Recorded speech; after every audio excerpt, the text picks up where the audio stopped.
After 3 stops evening 4కి బీచ్కి వచ్చేసాం. హలో, నేను మీ ఆంధ్రావాలి. పేరుపాలెం బీచ్కి వెళ్ళడానికి రాజమండ్రి నుంచి స్టార్ట్ అయ్యాము. ఇన్ని నర్సరీస్ కనిపిస్తున్నాయంటే ఈ పాటికే మీకు అర్థమై ఉండాలి, దిస్ ఈజ్ ఆర్కాడియం. అసలు ఇన్ని నర్సరీస్, ఆ నర్సరీస్ లో ఎన్ని types of beautiful varieties of plants. ఒక్కసారి ఆగి లోపలికి వెళ్ళామంటే టైమే తెలీదు, బయటికి రావాలని కూడా అనిపించదు. మీరు ఎప్పుడైనా నర్సరీస్కి వెళ్ళారా?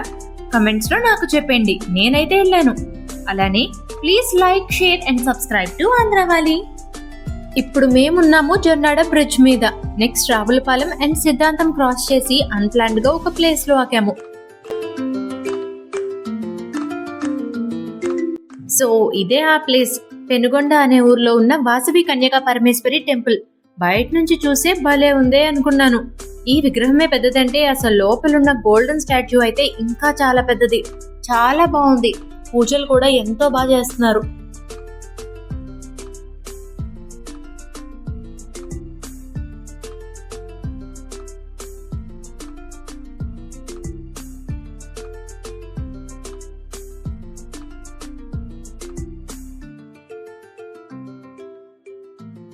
ఈ టెంపుల్ నుంచి బయటకు వచ్చాక ఇంకొక చిన్న డోమ్ షేప్డ్ శివుడు టెంపుల్ ఉంది.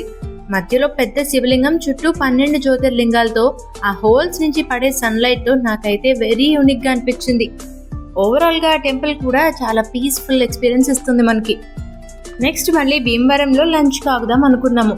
ఈలోపు మా ఊళ్ళమ్మ తల్లి వార్షికోత్సవం జరుగుతుందనేసి వెళ్ళి ఒకసారి దర్శించుకుని వచ్చాము. నెక్స్ట్ లంచ్ చేసేసి భీమవరం నుంచి స్టార్ట్ అయ్యాము. ఇక్కడ నుంచి పేరుపాలెం బీచ్ ఒక 50 కిలోమీటర్స్ ఉందన్నమాట.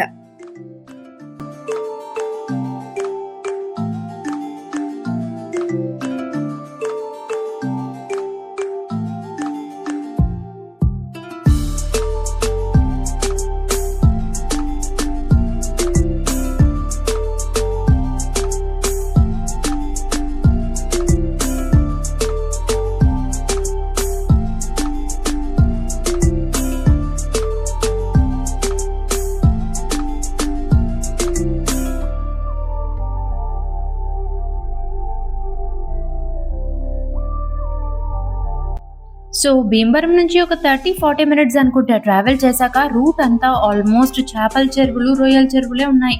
సో నేను వీడియో తీసుకుంటున్నానని మా తాతయ్య గారు దిగి తీసుకుందాం పదా అని ఇలా లోపలికి తీసుకెళ్లారు.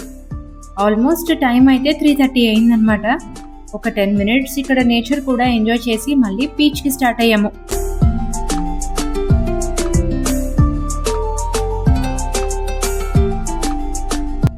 ఆల్మోస్ట్ దగ్గరకు వచ్చేసినట్టే.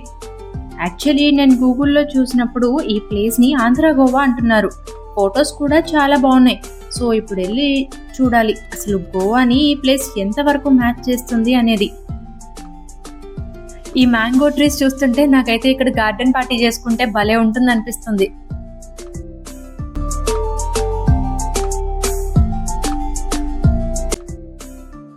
ఇన్ని కోకోనట్ ట్రీస్ కనిపిస్తుంటే ఇంకా అర్థం కాలేదా మనం బీచ్కి ఎంతో దూరంలో లేము.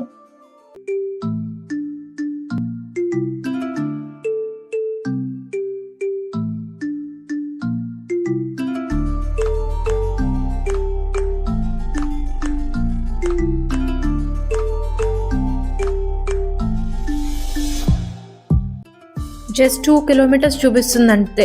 ఇదిగో బీచ్ రిసార్ట్ అయితే మనకి ఇప్పుడు కనిపించేసింది. అండ్ అదిగో అదే బీచ్, బట్ ఇది కాదు మన ఎంట్రీ, ఇంకో సైడ్ వెళ్ళాలి. ఇవన్నీ రిసార్ట్స్ అనమాట. రిసార్ట్స్ అయితే చాలా బాగున్నాయి బయట నుంచి చూడడానికి, లోపలికి అయితే వెళ్ళలేదు మేము. అండ్ ఇదే బీచ్, బట్ ఎంట్రీ అయితే ఇంకొంచెం ఫ్రంట్ ఉందని చెప్పారు ఎవరినో ఎంక్వైరీ చేస్తే. అక్కడికే వెళ్తున్నాం మనం ఇప్పుడు. మేము వెళ్తున్నప్పుడు అయితే ఇలా రైట్ సైడ్ అంతా బీచ్ ఉంటే లెఫ్ట్ సైడ్ అంతా ఇలా కోకోనట్ ట్రీస్ ఉన్నాయన్నమాట. చాలా బాగుంది చూడడానికి. రోడ్ కూడా చాలా బాగుంది ఇక్కడంతా. సి ఎంత బాగుందో.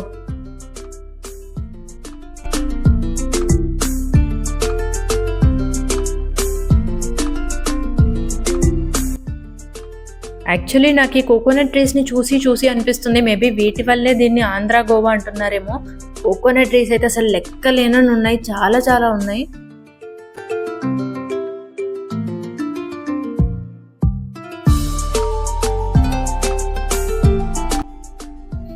మేము ఇక్కడికి వచ్చిందైతే వీక్ డే, సో అంత రష్ అయితే ఏమీ లేదు, అంత ఖాళీగానే ఉంది అండ్ షాప్స్ కూడా అంత ఓపెన్లో ఏం లేవు. టైం అయితే ఎగ్జాక్ట్లీ 4:15 అవుతుంది.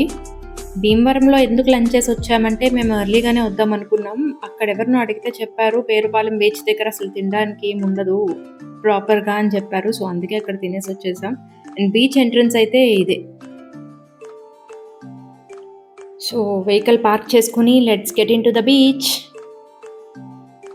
జస్ట్ మొత్తం అంతా ఎలా ఉందో ఒకసారి చూపించేస్తాను, చూసేయండి. అండ్ నెక్స్ట్ వాటర్లోకి వెళ్ళాక ఏమేమి చేసాం అది కూడా చూపిస్తాను.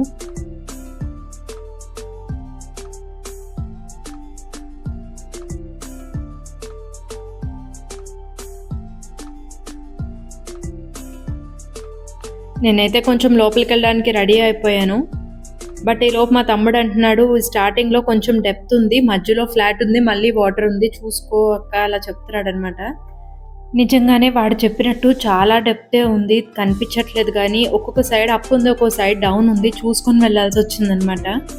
నన్ను వదిలేసి వాడేమో ఆ సైడ్కి ఫాస్ట్గా వెళ్ళిపోయాడు. రమ్మని మళ్ళీ పిలిచానమాట. ఇందుకు వాడి హెల్ప్తోనే ఆ సైడ్కి వెళ్ళాను.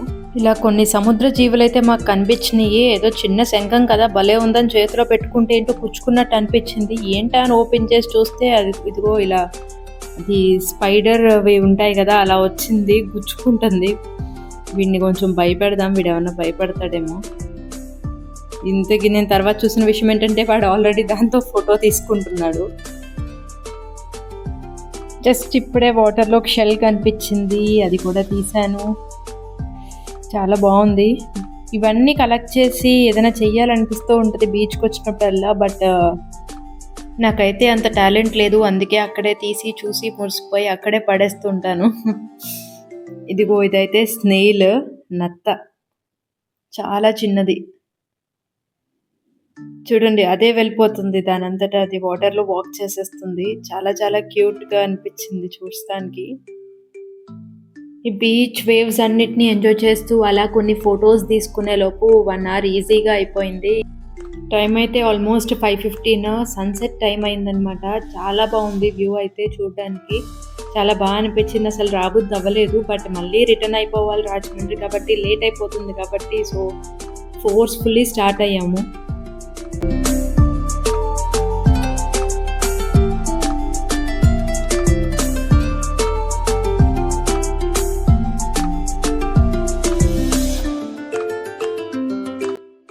కాసేపు మా అమ్మాయిని కూడా అటు ఇటు తిప్పి చూపించాను, బీచ్, ట్రీస్ అలా అన్నీ చూపించాను. తను కూడా చాలా ఎంజాయ్ చేసింది. సో హార్స్ ఎక్కుతానని అడిగింది, ఎక్కుతావా అంటే ధైర్యంగా ఎక్కి కూర్చుంది. మేము పట్టుకోపోయినా పర్లేదు, బట్ మనకైతే అంత ధైర్యం ఉండదు కదా, సో నేను ఎలా పట్టుకొని తిరిగాను, తను కూర్చున్నంతసేపు. ఫైనలీ ఇదే మా family trip to Perupalem beach. అంతా ఎంజాయ్ చేశాక నాకైతే ఒక మినీ గోవాలానే అనిపించింది, చాలా చాలా బాగుంది. సో ఇంకా లేట్ చేయకుండా రాజమండ్రికి అయితే రిటర్న్ స్టార్ట్ అయిపోయాము. అండ్ రిటర్న్ వచ్చేటప్పుడు తాడేపల్లిగూడెం మీద నుంచి రాజమండ్రి వెళ్ళిపోయాము అనమాట. మధ్యలో కొంచెం రోడ్ బాగాలేదు, అదర్వైజ్ అంతా ఈజీగానే వచ్చేసాము. ఇప్పుడు ధవళేశ్వరం బ్యారేజ్ మీద ఉన్నాము అండ్ నెక్స్ట్ ఇంటికి వెళ్ళిపోతాము. That's all for this vlog.